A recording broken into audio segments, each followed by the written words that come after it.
Hey YouTube, so welcome back to Keeping with the CARDashians, episode 7. Today we're going to talk about distributors, and I want to cut this part out of the last episode because it's kind of long and more detailed to just distributors. If you guys don't know what a distributor is, it's kind of like the middleman between a hobby store, your local hobby store, and Konami. So if you guys didn't know, Konami doesn't send out cases to your hobby store. They actually send it to pallets, which is a bunch of cases. I think it's like 20 cases, and they send pallets, or maybe more, I don't know, probably more, but they send pallets to local distributors, and then local distributors take orders, and then they send the cases to each hobby store, and then the hobby store sells boxes to you guys, or packs. Similar with Target. I think Target is not a distributor. I think they're considered a hobby store, so distributors send it to Target, to cases to Target, and then Target puts it on display. So yeah, same thing with Magic and Wizard of the Coast and Pokemon. They all do not ship their own things. They just ship pallets to a distributor. The distributor ships it to your whole local hobby store. The reason they do that is because it's easier on Konami. They don't have to have a whole shipping department. They just got to ship out to like their 5 to 10 distributors, and then the distributor does the rest to the rest of the nation. So maybe in the future they'll get rid of the distributor completely and do everything in-house. But I think for now, that's what the magic scene says. That's rumor. But for now, I think they're just gonna work with distributors because it's just a lot cleaner and easier. Distributors actually get their product at a lower cost than we do. I don't know what that cost is, but MSRP, market sale retail price, or I don't know what MSRP stands for, but the price that like a Target would sell a booster pack is $4. So let's talk about Yu-Gi-Oh! $4 a pack, and in a box is 24 packs, so 4 times 24, $96. So MSRP a box should be $96. You go to a local hobby store, I'm pretty sure they sell it for around $80 to $75, $70, depending on if the set's good or not. If the set's crap, then they probably really lower it down to 60, 65. But if set's hot, like the Dark Shard set, that was like $80, $85 box, because they know that everyone wants Dark Shards, which were $200. So yeah, that's how it works. So I don't know I don't know what distributors get the price out from Konami, but for us, we get the boxes around 90% of what you get, we sell it for. So I think if a box is $80, then we get it for 72 or 70 or 60. Depends on the set, obviously. And obviously, the more loyal you are to your distributor, the lower price you'll get. Or obviously, if you order more, you'll get a lower price. So let's say you order like 100 Dr. Shards. I'm pretty sure I'm not gonna sell it to you for $100 each, you know, probably like $90 each. So that's where the margins kind of come better for us. So ordering more cases. So they might lower down to 60, 65 per box if you buy more. And obviously, if you work longer with the distributor, they'll more than likely lower the price because you've been working with them so much, and you know they want you to keep coming back to them. And this kind of comes down to how many distributors should you have on deck versus how many should be loyal to. So for us, I think we have about 5 distributors right now. I don't want to say their names because I don't know who they might watch my videos and be like, hey, you're cheating on us, you know, like, no, we're not cheating on you, we just have multiple options. Because some people, because we don't only do Yu-Gi-Oh, we do Pokemon, Yu-Gi-Oh, Dragon Ball, Vanguard. We don't do Magic yet because it's expensive, and that's another topic for another video. But yeah, we have multiple games, and some distributors are more into certain products than other distributors. Like one of our distributors does a lot of Pokemon. So Pokemon International Company, they probably get a better price from Pokemon. So that's why they give us a better price for Pokemon. And some of the distributors do more Konami, so they get better prices for Konami, so we work with them for Konami products. Some distributors send out products earlier than the others. Some are nearby, that's another big thing. Shipping is a big thing. Some are from Vegas, some are from 10 minutes away from our place, Northridge. Some are from Texas. So some things that we take all of these things into consideration, and that's why we have 5 distributors. So like sometimes we want a set that's super hot, we want it like on a Wednesday, we would just drive up on the Wednesday and go pick it up, versus waiting for the mail to come in and it'll come on Friday or Saturday. And we can't have the set stuff ready for you guys. So yeah, so we have 5 distributors, and obviously one's also for some people do Ultra Pro. So I don't know, they're called like supplies, I guess, like gaming supplies, like sleeves, top loaders, deck boxes. Some we have a distributor for that too. Obviously, all distributors do all the games because it's stupid not to. Because like all distributors do Yu-Gi-Oh, Pokemon, Magic, but some get a better price than the others. Same thing with stores. Like all stores do all the games, but some stores do more Yu-Gi-Oh than Pokemon, and more Dragon Ball than Yu-Gi-Oh, and a lot of stores actually don't do Yu-Gi-Oh because a lot of you guys are actually like kind of assholes and shark each other, steal. So Pokemon community is actually like really good. So I think everyone should be doing Pokemon if you're starting out a new store. We're actually really loyal to 2 distributors, one for Yu-Gi-Oh and one for Pokemon, and the other 3 are kind of like whenever we have a good sale or for other needs, like we need something really quick, we work from them. For supplies, we work with them, and the other one was for sales, because one of them was really crazy on sales. But yeah, so that's the distributors we have. And to have a distributor, you can't be just a random person and ask for a distributor. You actually need some stuff to show them that you're actually a hobby store. There's actually some criteria that a distributor will send stuff to you.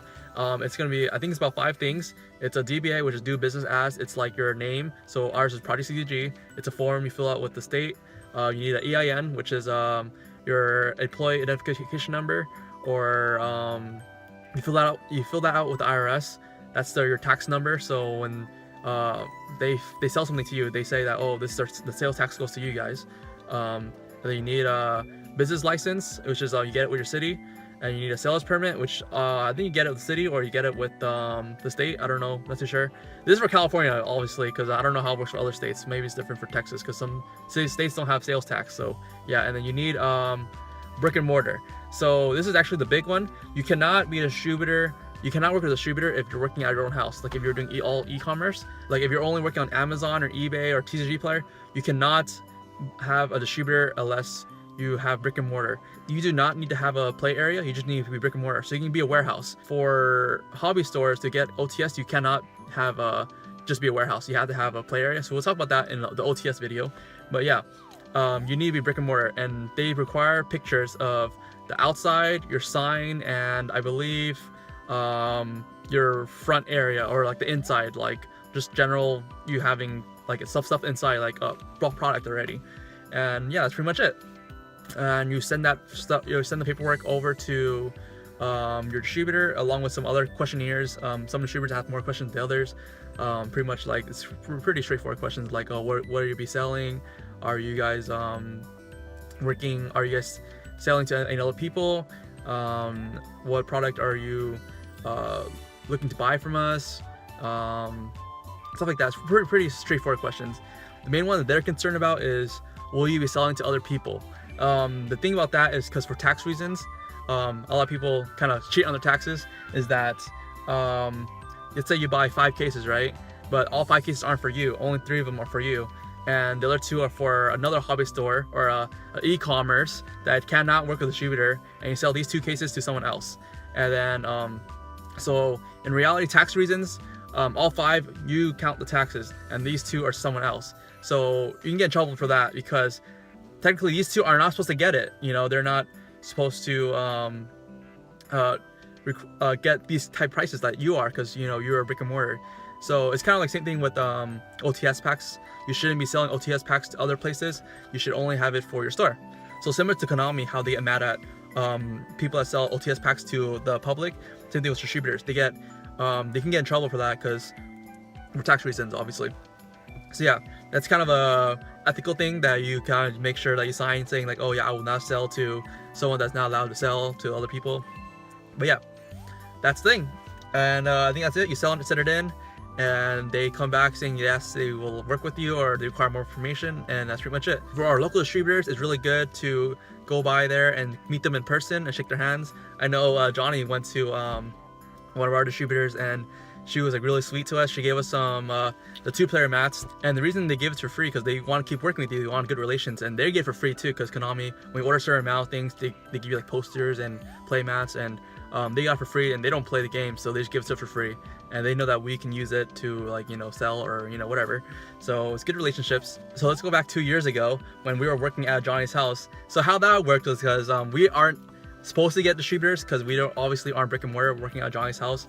But what happened was that Johnny worked with some distributors at his old job, and they knew Johnny already, so he was able to open an account because you know they trusted us, and they kind of just went through the brick and mortar part. They didn't really need it, but we had the seller's permit, we had the DBA, with the bank account, the EIN, and the business permit.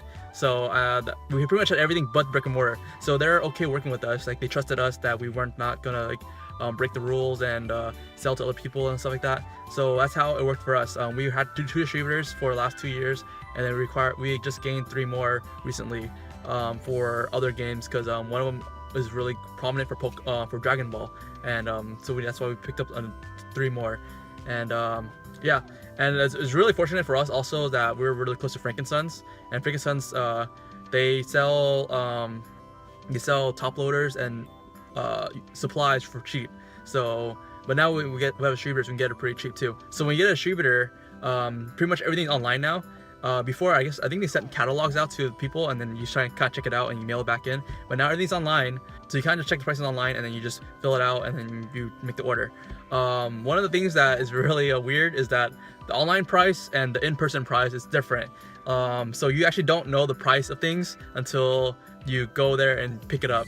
It's kind of weird, but obviously it's also like kind of good because they can lower the price than what you see online if you work with them for a while. Another thing is pre-ordering. This is also why people are loyal to you or not loyal to you. The distributors are going to be loyal to you or not, because you kind of F with them.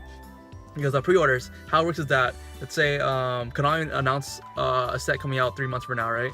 You make the pre-order 3 months before the set comes out, so we know what's coming out before Konami even like releases the set. But what happens is that we don't know what's in the set. Like we don't know if the next set is gonna have the Burning Abyss exclusives. We don't know if the set's gonna be hot or shit. So pretty much we take a risk by saying, oh, we want 2 cases of this set, and then if it's shit, then we lose money. If it's not, then we gain money. Because when you pre-order those 2 cases, you don't know the price until I think the month before when you pay for it, or something like that. I'm not too sure, but you don't know the price the day that you pre-order it.